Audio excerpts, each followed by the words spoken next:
Assalamualaikum warahmatullahi wabarakatuh. Salam sejahtera untuk kita semua. Perkenalkan, kami dari kelompok penjualan alat tulis kantor (ATK) berbasis online CV Sari Mutiara.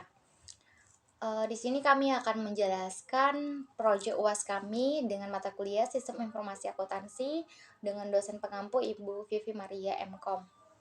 Perkenalkan, saya Rio Yuliantikut dengan dua teman saya. Yang pertama adalah Nili Agatha Halawa dan yang kedua ada Azara Potiada.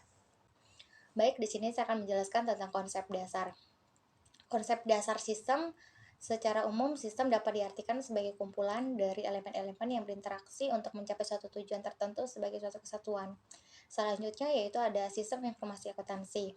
Sistem informasi akuntansi adalah suatu kegiatan mengelompokkan, menggolongkan, mencatat, dan memproses kegiatan bisnis perusahaan ke dalam sebuah pelaporan keuangan sebagai suatu informasi bagi manajemen dan pihak lainnya. Selanjutnya ada pengertian sistem. Sistem merupakan suatu kumpulan dari komponen-komponen yang membentuk suatu kesatuan. Informasi adalah data yang telah diolah menjadi sebuah bentuk yang berarti bagi penerimanya dan bermanfaat dalam pengambilan keputusan saat ini dan atau mendatang. Selanjutnya ada sistem informasi. Sistem informasi adalah cara mengumpulkan, memasukkan, memproses, dan menyimpan data dari suatu organisasi diorganisasikan untuk menyimpan, mengelola, dan mengontrol dan melaporkan informasi sehingga suatu organisasi dapat mencapai tujuan yang telah ditentukan. Selanjutnya itu ada konsep dasar sistem informasi. Dalam sistem informasi terdapat beberapa komponen antara lain meliputi beberapa hal berikut ini. Yang pertama ada perangkat keras komputer, yang kedua ada perangkat lunak komputer, yang ketiga ada telekomunikasi, yang keempat ada basis data dan penyimpanan, yang kelima ada sumber daya manusia dan prosedur. Selanjutnya kita akan masuk ke karakteristik sistem.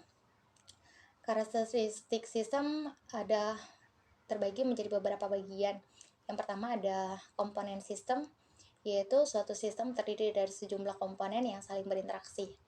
Yang berikutnya ada batas sistem. Batas sistem merupakan daerah yang membatasi antara suatu sistem dengan sistem yang lain atau dengan lingkungan luarnya.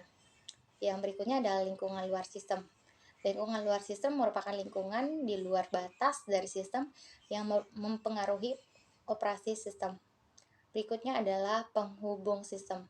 Penghubung merupakan suatu media penghubung antara subsistem lainnya. Selanjutnya ada masukan sistem. Masukan adalah hasil dari energi yang dimasukkan ke dalam sistem. Berikutnya adalah keluaran sistem. Keluaran adalah hasil dari energi yang diolah dan diklarifikasi menjadi keluaran yang berguna, dan sisa pembuangan keluar yang dapat merupakan masukan untuk subsistem lainnya. Selanjutnya ada penggolongan sistem. Suatu sistem dapat mempunyai suatu bagian penggolongan yang akan merubah input menjadi output. Selanjutnya adalah sasaran sistem. Suatu sistem yang pasti mempunyai sasaran atau tujuan yang sangat menentukan sekali masuk yang dibutuhkan sistem dan keluaran yang dihasilkan sistem. Untuk materi selanjutnya akan dibahas oleh teman saya. Saya akan melanjutkan penjelasan berikutnya, yaitu tentang pengertian data. Data adalah fakta-fakta atau kejadian-kejadian yang dapat berupa angka-angka atau kode-kode tertentu. Ada beberapa syarat yang baik dan benar diantaranya seperti berikut, yaitu 1. Objektif, 2. Bersifat relevan, 3. Up to date, dan keempat ada representatif. Berikutnya yaitu tentang perancangan sistem. Pengertian perancangan sistem itu adalah suatu proses memahami sistem, kemudian merancang sistem informasi yang berbasis komputer, di mana hasilnya nanti adalah berupa sistem terkomputerisasi. Yang berikutnya ada database. Database adalah kumpulan informasi yang disimpan secara sistematis di dalam komputer sehingga dapat dikendalikan oleh program komputer untuk mengambil informasi dari database. Yang ketiga ada Microsoft Visio. Microsoft Visio ini adalah aplikasi yang digunakan untuk membuat suatu diagram atau flowchart.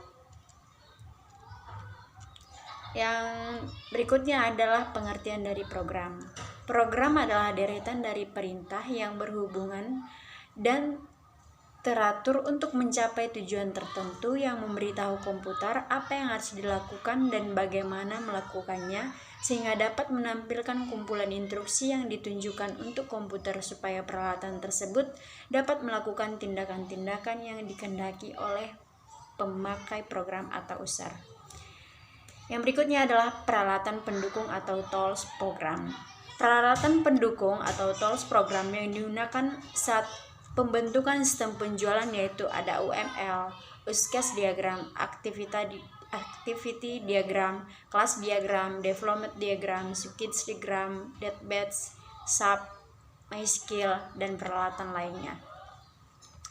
Activity diagram ini adalah perancangan aliran aktivitas atau aliran kerja dalam sebuah sistem yang dijalankan. Activity diagram juga digunakan untuk mendefinisikan atau mengelompokkan aluran tampilan dari sistem tersebut. Berikut beberapa komponen dari activity diagram, yaitu ada start point, end point, activity, fork, decision, stated transition, dan swim lane. Berikutnya adalah gambar activity diagram. Nah, seperti kita lihat di layar, yaitu ada aktivitasnya yaitu seperti login, lalu diverifikasi, habis itu penginputan pemasukan, lalu input barang, berikutnya ada pembelian, lalu penjualan, lalu pelaporan, nah baru dikeluarin, lalu selesai. Penjelasan berikutnya yaitu tentang pengertian dari use case. Use case adalah satu dari berbagai jenis diagram UML yang menggambarkan hubungan interaksi antara sistem dan aktor.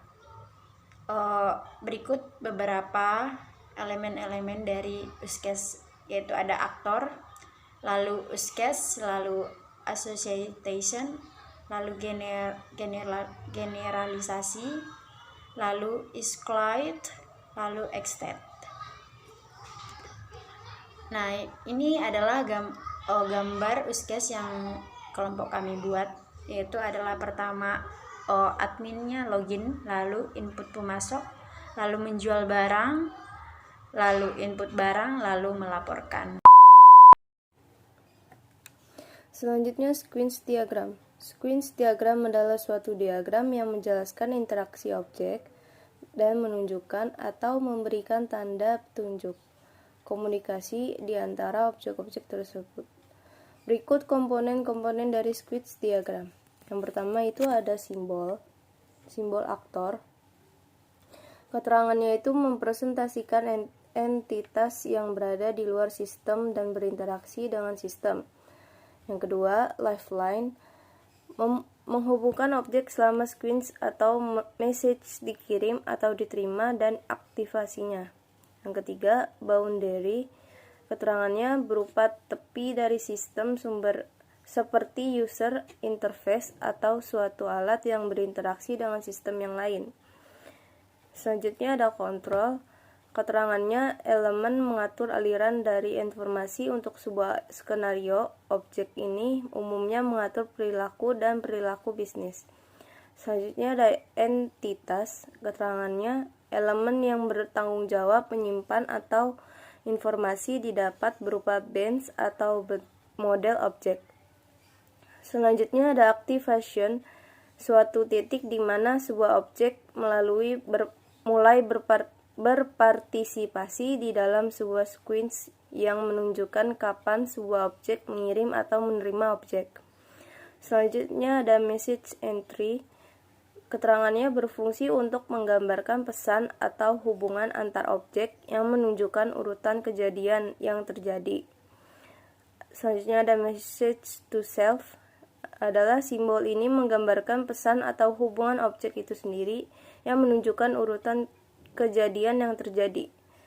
Selanjutnya ada general, adalah mempresentasikan entitas tunggal dalam sequence diagram. Dan yang terakhir ada message return, menggambarkan hasil dari pengiriman message dan digambarkan dengan arah dari kanan ke kiri. Selanjutnya ada gambar sequence diagram. Pertama itu admin membuat sistem, yaitu login, Selanjutnya beranda, data pemasok, data barang, pembelian, penjualan, laporan, dan yang terakhir logout. Berikutnya ada contoh dari data perancangan database. Di sini ada supplier, admin, dan pembeli. Berikut contoh dari tabel supplier. Supplier ada nama, kode, dan type-nya itu teks. Selanjutnya ada nama, type-nya teks juga, dan ada harga beli, type-nya fair trade. Selanjutnya ada harga jual dan type-nya fair trade juga. Dan berikut ada tabel customer dan tabel admin. Sekian presentasi dari kelompok kami. Semoga bermanfaat. Wassalamualaikum warahmatullahi wabarakatuh.